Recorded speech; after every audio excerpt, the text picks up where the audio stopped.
မိတ်ဆွေများအားလုံးမင်္ဂလာပါကျွန်တော် channel အသစ်ကလေးဖြစ်ပါတယ်ကျွန်တော်ဒီ channel အသစ်ကလေးကနေကျွန်တော် live လွှင့်ပေးပါမယ်ဗီဒီယိုတင်ပေးပါမယ်ဒီ channel အသစ်ကလေးကနေကျွန်တော်ကletterhead site ပေါ့နော် 2D letterhead site တွေကိုကျွန်တော်ကtake တွေအပိတ်တွေ one chain တွေ key တွေ break တွေပေါ့နော်ကျွန်တော်ရတယ်လို့ပေါ့နော်ဒီ channel လေးကနေကျွန်တော် letterhead site လေးကျွန်တော်တင်ပေးပါမယ်ကျွန်တော် site ကလေးကိုလည်း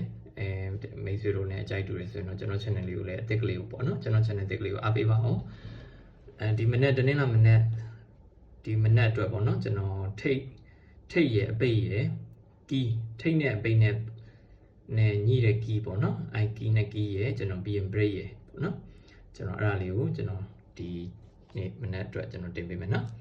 ကဲကျွန်တော်တို့တစ်ချက်လောက်ကျွန်တော်တို့ကြည့်လိုက်အောင်နော်စတော့ကတော့ကျွန်တော်တို့ထိတ်ကလေးရင်သွားလိုက်အောင်နော်ထိတ်ကလေးရင်သွားမယ်ဒါကကျွန်တော်တို့12နာရီ10မိနစ်အတွက်ပေါ့နော်10မိနစ်အတွက်မိနစ်အတွက်ပေါ့နော်မိနစ်အတွက်ဖြစ်တယ်10မိနစ်အတွက်ပေါ့နော်ကဲဗီဒီယိုလေးမြန်လေးသွားလိုက်အောင်နော်ဘယ်လိုလေးသွားနေလဲဆိုတော့ဒီ85နှလုံးပေါင်း3ဖြစ်တယ်3ဖြစ်တဲ့အတွက်3ပါဝါ8ဒီမှာကျွန်တော်တို့ကပါဝါအနေနဲ့ပဲကျွန်တော်တို့ယူထားလို့ရတယ်ဒါပေမဲ့ကျွန်တော်ကကနန်းလေးမလွတ်အောင်ကျွန်တော်ကနှစ်ခက်ထိကျွန်တော်ကဆွဲယူထားတယ်နော်385ပေါ့ဒီ385ကိုကျွန်တော်ကဘယ်လိုဖြစ်လဲဆိုတော့ဒီပေါင်းချင်းဒီခွန်လေးပေါ့နော်ဒီခွန်ကဒီမှာဒီ385ဖြစ်ရမယ်တဲ့ခွန်ဆိုတော့3ဖြစ်အောင်ဆိုရင်6ပေါင်းရင်ခွန်နဲ့6နဲ့ပေါင်း3အောင်ခွန်နဲ့1နဲ့ပေါင်း8ခွန်နဲ့8နဲ့ပေါင်းရင်5ပေါ့နော်6တစ်8ထိပ်ဖြစ်ရမယ်တဲ့အဲ့တော့6 9ထွက်သွားတဲ့အတွက်6ထိပ်လေးမှန်သွားတယ်နော်အဲ့ဒါလေးကျွန်တော်တို့ဆက်သွားမယ်နော်6နဲ့9နဲ့ပေါင်းရင်5ပါဝါ3ညနှစ်ခက်3 5 3ည3 5 3ည3ဒီမှာ5ရှိတယ်5ရှိသည့်အတွက်ဒီမှာဆိုရင်5နဲ့3ညနဲ့ပေါင်းရင်5နဲ့5နဲ့ပေါင်းရင်3ည5နဲ့8နဲ့ပေါင်းရင်3 3ည5 8ဆိုတော့5တစ်ဆိုတော့5လေးမှန်သွားရနော်အဲ့တိုင်းသွားမယ်နော်ဒါနဲ့ဆို3ပင်မြောက်ပေါ့နော်6 1 9နော်5နဲ့1နဲ့ပေါင်းရင်6 1 9 6 1 9ကိုဒီမှာ9ရှိတယ်9ရှိတဲ့အတွက်9နဲ့9နဲ့ပေါင်းရင်6 9နဲ့2နဲ့ပေါင်းရင်1 9နဲ့3ညနဲ့ပေါင်းရင်9ပေါ့နော်အဲ့တော့9နဲ့3ညဆို9ဆိုတော့9ထိပ်လေးညှိသွားတယ်နော်ဒီနေ့မနေ့အတွက်ဆက်ပေးမယ်ဆိုရင်ကျွန်တော်တို့က9ရဲ့2ကဆိုတော့9ပါဝါ4နက်က6 9 4 6 9 4 6ကဒီမှာ1ရှိတယ်1ရှိတဲ့အတွက်9 4 6ဖြစ်ဖို့အတွက်ဆိုရင်1နဲ့8နဲ့ပေါင်းရင်9 1နဲ့3နဲ့ပေါင်းရင်4 1နဲ့5နဲ့ပေါင်းရင်6 3 8 3 5ကကျွန်တော်တို့ထိပ်လာမယ်ဆိုရင်ဒီမနေ့တနင်္လာနေ့မနေ့အတွက်လာမယ်ဆိုရင်ထိပ်နော်8 3 5ထိပ်ဖြစ်တယ်ပြီးတော့ထိပ်ပြီးရင်အပိတ်ကကျွန်တော်တို့ကဘယ်လိုသွားနေလဲဆိုတော့အပိတ်ကကျတော့9ပင်ကူပိတ်လေနော်ထိပ်ကတော့4ပင်ကူထိပ်လေနော်ပိတ်ကဘယ်လိုလေးသွားနေလဲဆိုတော့ဒီမှာ D1 ရဲ့ခွန်ရဲ့8သုံးလုံးပေါင်းချင်း6ပါဝါ1နက်က9 6 1 9ကဒီမှာပါဝါဒီမှာ6ရှိတယ်ဒီမှာ6 1 9ကဒီလိုလေးသွားမယ်နော်6ကို6ဖြစ်ဖို့တော့က3ည6ကို1ဖြစ်ဖို့တော့က5 3နဲ့6နဲ့ပေါင်းရင်9နော်3ည5 3ပိတ်ကဒီမှာ8 5ထွက်တဲ့အတွက်5ပိတ်လေးညှိတယ်နော်အဲ့ဒါလေးဆက်သွားမယ်နော်5 6 3ညဆိုတော့1 6 8ဒီမှာကခွန်ရှိတယ်ခွန်ရှိတဲ့အတွက်4နဲ့9နဲ့ပေါင်း1 4နဲ့9နဲ့9နဲ့ပေါင်းရင်6ခွန်နဲ့1နဲ့ပေါင်းရင်8 4ခု1အပိတ်တဲ့6ခုထွက်တော့9ပိတ်လေးညှိတယ်နော်3ပင်မြောက်ရောက်သွားပြီခွန်9 8ဆိုတော့ခွန်8 9ဆိုတော့4ပါဝါ9နက်က2 4ခု2က1ရှိတယ်1ရှိသည့်အတွက်ဒီ4ခု2ဖြစ်ရမယ်တဲ့1နဲ့3နဲ့ပေါင်းရင်4 1နဲ့8နဲ့ပေါင်းရင်9 1နဲ့1နဲ့ပေါင်းရင်2အဲ့တော့3 8 1အပိတ်တဲ့5 1ထွက်တော့1ပိတ်လေးညှိတယ်နော်အဲ့ဒါလေးဆက်သွားမယ်1ခွန်ဆိုတော့ပေါင်းချင်း9ပါဝါ4နက်က6 9 4 6ဒီ9 4 6ကဒီမှာ4ရှိတယ်4ရှိတဲ့အတွက်9ဖြစ်ဖို့အတွက်ဆိုရင်5နဲ့4နဲ့ပေါင်းရင်9နော်5နဲ့4နဲ့3ညနဲ့ပေါင်းရင်4နဲ့2နဲ့ပေါင်းရင်6 5 3ညနဲ့ပိတ်ဆိုတော့9ဆိုတော့2ပိတ်လေးညှိတယ်နော်ဒီနေ့မနေ့ပေါ့နော်ဒီနေ့နာနေအတွက်ဆက်ပေးခဲ့မယ်ဆိုရင်သူက9ပင်9အတွက်ဆက်ပေးခဲ့မယ်ဆိုရင်4 1ဆိုတော့6ခွန်ပါဝါနဲ့3ညပေါ့နက်က3ညပေါ့နော်9နဲ့3ညကို6ရှိတယ်6ရှိသည့်အတွက်ခွန်ဖြစ်ဖို့အတွက်ဆိုရင်1နဲ့6နဲ့ပေါင်းရင်ခွန်6နဲ့6နဲ့ပေါင်းရင်2 4နဲ့6နဲ့ပေါင်းရင်3ညဟုတ်လား164အပိတ်တဲ့နော်ဒီမှာ164အပိတ်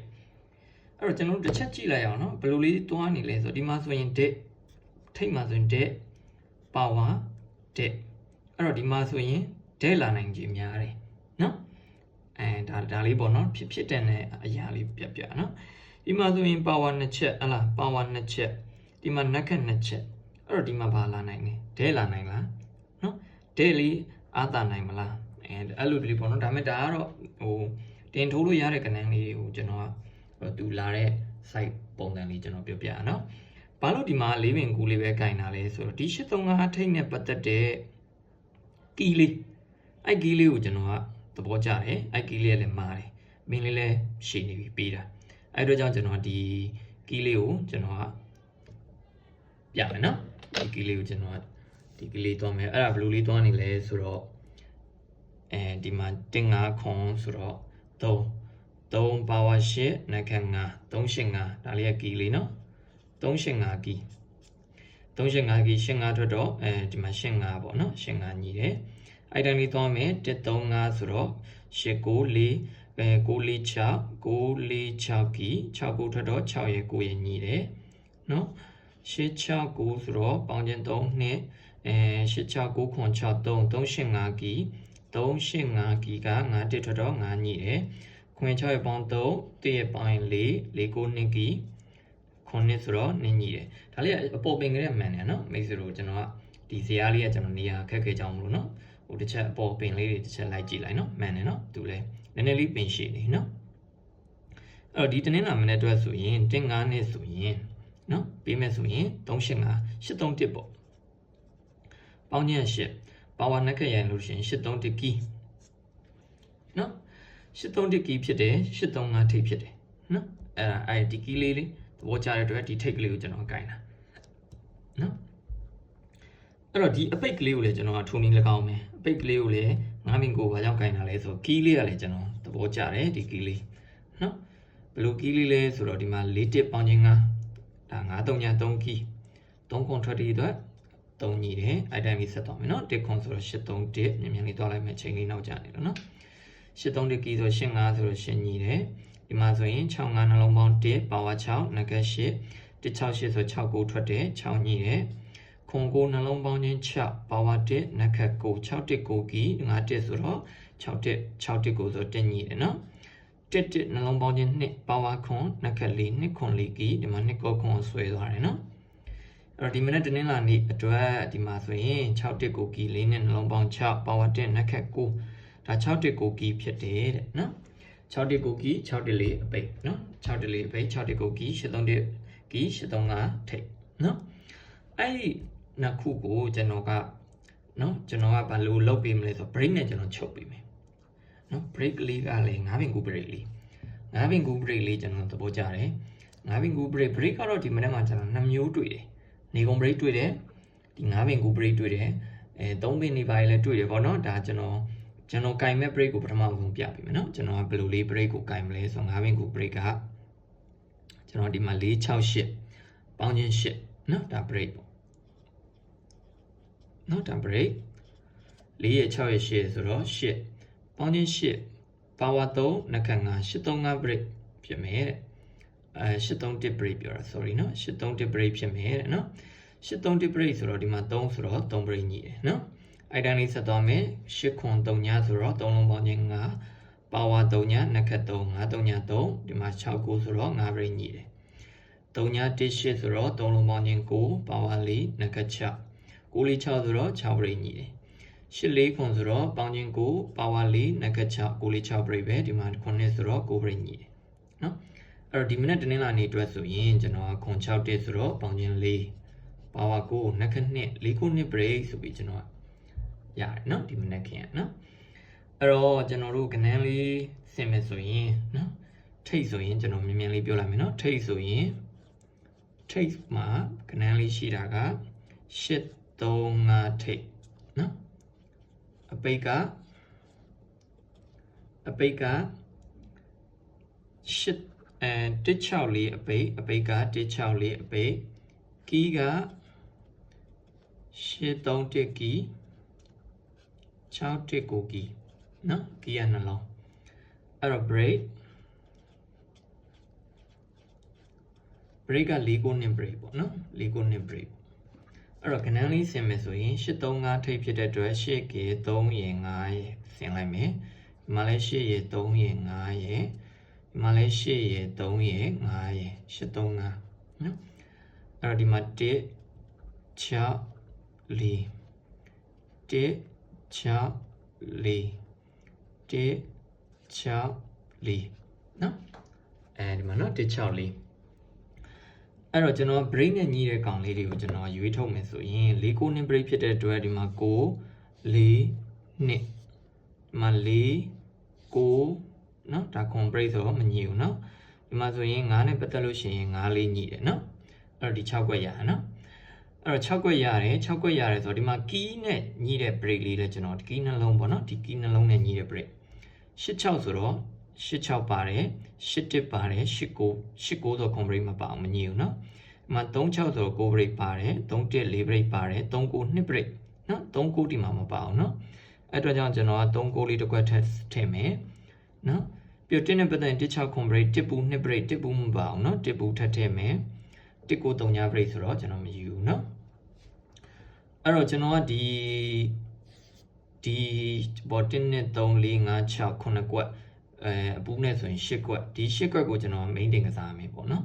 ဒီကျန်တဲ့3ကွက်လေးကိုကျွန်တော်ရန်မယ်ကဏ္ဍများပဲမယ်ကျွန်တော်တို့ကအာပပတင်များထိုးမယ်အဲ့ဒီမှာကျွန်တော်က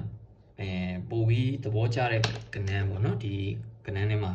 ပို့ပြီးသဘောကျတဲ့ကဏ္ဍကဘာလို့ဆိုတော့ဒီ3တစ်ရှိတယ်နော်3တစ်လေးကိုကျွန်တော်ကြိုက်တယ်ဘာလို့လဲဆိုတော့ဒီမှာဆိုရင်ဒီမှာ3လေးအလဲလာနိုင်ကြီးများတယ်ဒီမှာဆိုလဲ1အလဲလာနိုင်ကြီးများတယ်နော်အဲ့တော့ကြောင့်ကျွန်တော်ကဒီ3တစ်လေးကိုသဘောကျတာဖြစ်တယ်ပြီးတော့ကျွန်တော်က3တစ်ကိုကန်ရတဲ့ရည်ရွယ်ချက်က3တစ်ကိုကြိုက်ရတဲ့ရည်ရွယ်ချက်ပေါ့နော်3တစ်ကြိုက်ရတဲ့ရည်ရွယ်ချက်ကဘာကြောင့်လဲဆိုတော့ကျွန်တော်ကဒါလေးဒီအောင်လေးနဲ့ခင်းတဲ့လေးနဲ့ရှင်းပြမယ်နော်ကျွန်တော်နေရာလွတ်လေးမှာပေါ့ဘာလို့လဲဆိုတော့ဒီမှာဒီနှလုံးပေါင်းခြင်း1မြင်တယ်မေးဆိုနော်ဒီနှလုံးပေါင်းခြင်း1နော်နှလုံးပေါင်းခြင်း1ဒီနှလုံးပေါင်းခြင်း2နော်ဒီနှလုံးပေါင်းခြင်း3 1နဲ့3နော်1နဲ့3ဒီမှာဆိုရင်1 2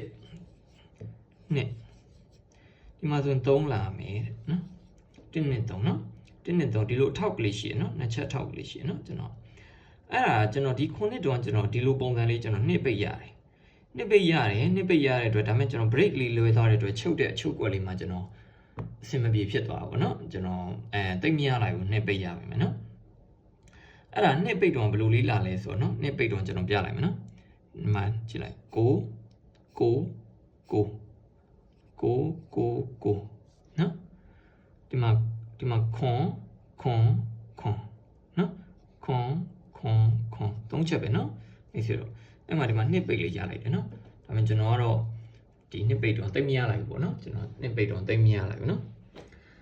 အဲ့တော့ကျွန်တော်ဘော break နေကုန် break တစ်ခုရှိတယ်တကယ်လို့ကျွန်တော်1 chain နဲ့မကိုက်ဘူးမိတ်ဆွေတို့မှာ1 chain လေးရထားတယ်ကတ်နဲ့အတီးရလဲလွယ်ကျွန်တော် break နဲ့မညှိဘူးနော်တခြားဘာဆော့မှမသိဖြစ်နေတဲ့မိတ်ဆွေတွေကကျွန်တော်ဒါအထောက်အကူလေးရအောင်ပြပြပေးတာနော်ဒါကတော့ကျွန်တော်မနေ့က4 9နှစ်ပဲကိုင်မှာအကယ်၍4 9နှစ်ကျွန်တော်ကမနေ့ကထွက်ခဲ့တယ်ဆိုမှညနေကိုကျွန်တော်ကအခုနေကုန် break ကိုင်မှာတကယ်လို့နေကုန် break ကမနေ့မှထွက်သွားတော့လေကျွန်တော်တို့ကန်ပေါ့ဗျာနော်နေကုန် break လေးပြပေးမယ်နော်ဒီ6တင်နှလုံးပေါင်း3ည5ခွန် break ကဒါနေကုန် break ဖြစ်ရမယ်တဲ့နော်အဲ့တော့ဒီမှာ3ခွန်ထွက်တဲ့အတွက်ဒီမှာ3ခွန်ထွက်တဲ့အတွက်3ည break ညိတယ်မနေ့ကမှညိသွားနော်ဒီမှာအဲ့တိုင်းပဲ4 6ဆိုတော့3ညပါဝါ9နှစ်ခက်ခွန်3ည5ခွန်ပဲအဲ့မှာဒီမှာညနေမှာထွက်တယ်နော်ခွန်3ညဆိုတော့ဒီမှာခွန် break လေးညိတယ်နော်အဲ့တိုင်းလေးပဲ8ခွန်9 3ည3 9 3ညတော့ဒါညနေဆိုဝိုင်းလိုက်မယ်နော်9 3ည3 break ဖြစ်တယ်ဒီမှာ9 6 9ဆို5 break ထွက်သွားတယ်ဒါမနေ့ကမှညိတယ်နော်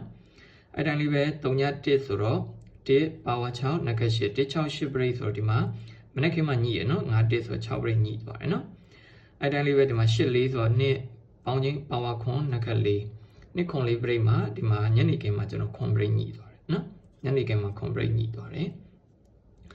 အဲ့တော့ဒီမှာ6ခွန်ဆိုတော့ဒီမှာ3 power 8နှစ်ခက်5ဒါကနေကုန် break ဒါနေကုန်385နေကုန် break တဲ့နော်ကျွန်တော်ကတော့မနေ့ကင်းကိုကျွန်တော်ကဒီ385 break ကိုကျွန်တော်လွတ်လိုက်မယ် ညနေခင်းကိုပဲကျွန်တော်ကစောင့်ပြီးတော့ကျွန်တော် okay မနေ့ကမထွက်ဘူးဆိုဒီ385 play ကိုကင်မယ်မနေ့က